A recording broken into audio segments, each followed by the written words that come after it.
Françaises, Français, c'est au nom du gouvernement que je lance un appel à tous les pays du monde inquiets de nos essais nucléaires en Polynésie. Le gouvernement l'a dit et redit. Alors je le redis, ne soyez point inquiets ni angoissés, ce ne sont que des essais.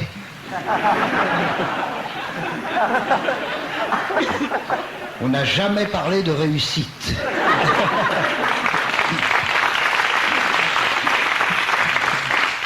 Notre président Jacques Chirac l'a dit et redit, alors je le redis, les essais nucléaires en Polynésie n'engendreront aucune pollution.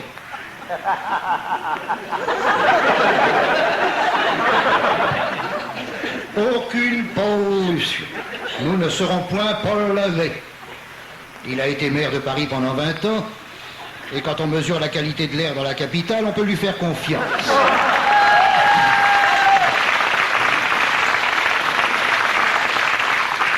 Je voudrais m'adresser à la population de Papeete, comme on dit à France Info. Papeete. Papeete, cette perle du Pacifique dont l'aéroport a été embrasé par une poignée. Que dis-je, une poignée? Une pincée d'indépendantistes. Oh!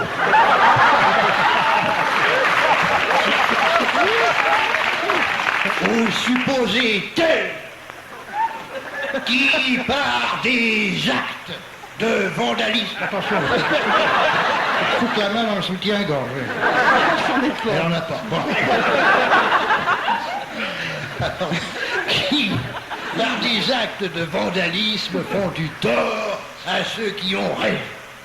La France a besoin de se défendre. Et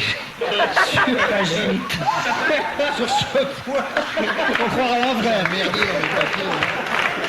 Sur ce... Non, mais j'écris comme un cochon, j'ai travaillé 10 ans à VSD.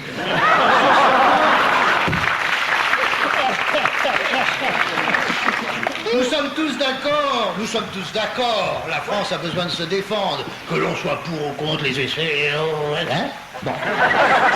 Faut se défendre, bordel, faut se défendre. Mais oui, je le disais encore hier à mon ami Boris Eltsine, qui, après avoir ingurgité 6 litres de vodka, m'affirmait qu'il était fier d'être français.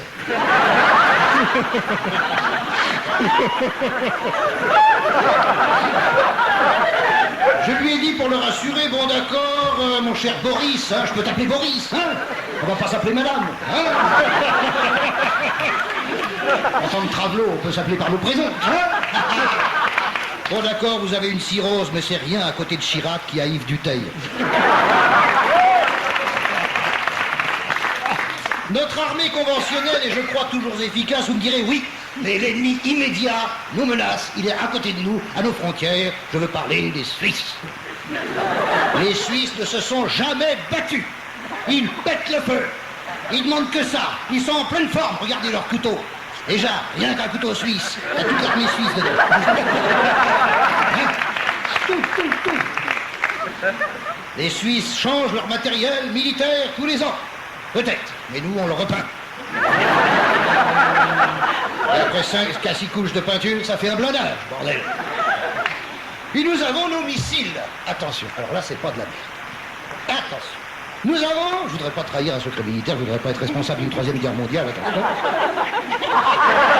Prenez des notes, on les reconnaît comme des cons, là. Vous allez vous tomber sur la gueule, vous ne pas d'où ça vient. Je m'en fous, moi c'est pour vous, moi j'ai mon bac. Alors. Le missile sol-air, suivez, qui part du sol pour prendre l'air sans jamais revenir. Il fout le camp, c'est pas où il va. À moins de rencontrer quelqu'un, mais c'est très rare. Alors ça représente une perte sèche s'il rencontre personne sur son passage. Aussi, pour des raisons économiques, avons-nous conçu le missile sol-sol.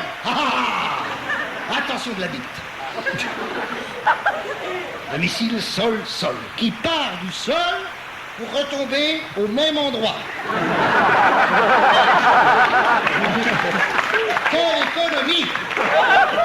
Prenons un exemple. Supposons un missile sol-sol qui part de Toulouse à 10h du matin pour retomber à Toulouse en fin d'après-midi. Si les vents d'ouest ne sont pas trop puissants, faute de quoi le missile retombe à Marseille. Hein, ça, on ne chie pas d'omelette sans manger des œufs. Oui, là, je vous laisse le temps de digérer.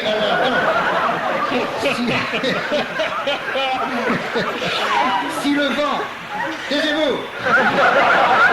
Si le vent est de force 0, mon missile part de Toulouse à 10h pour se retourner à 14h après avoir perdu ses 3 étages, le rez-de-chaussée, la cave et tout le bordel. L'ogive nucléaire redescend toute seule pour exploser à Toulouse à 18h. La population dispose donc de 8 heures pour aller se réfugier à Marseille. Le problème, et là c'est la difficulté car rien n'est parfait, c'est de parvenir à attirer l'ennemi à Toulouse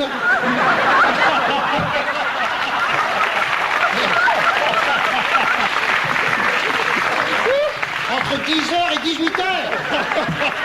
Attention les mecs, arrivez à l'heure, hein.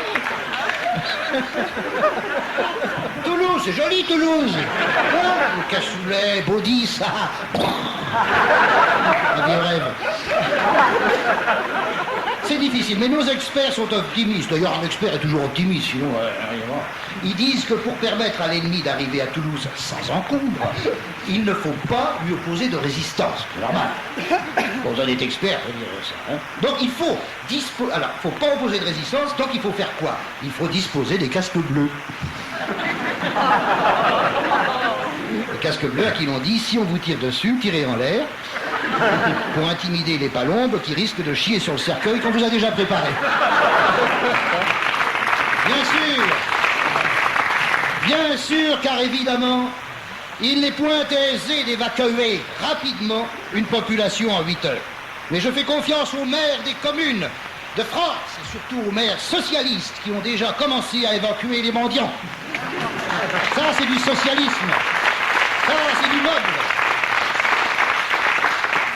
C'est une mesure humanitaire car le mendiant n'a pas de voiture. Le problème, c'est qu'il n'y a pas encore assez de mendiants. Vous allez me dire, il n'y a pas assez de mendiants. Il n'y a pas assez de mendiants? Il n'y a pas assez de mendiants en France?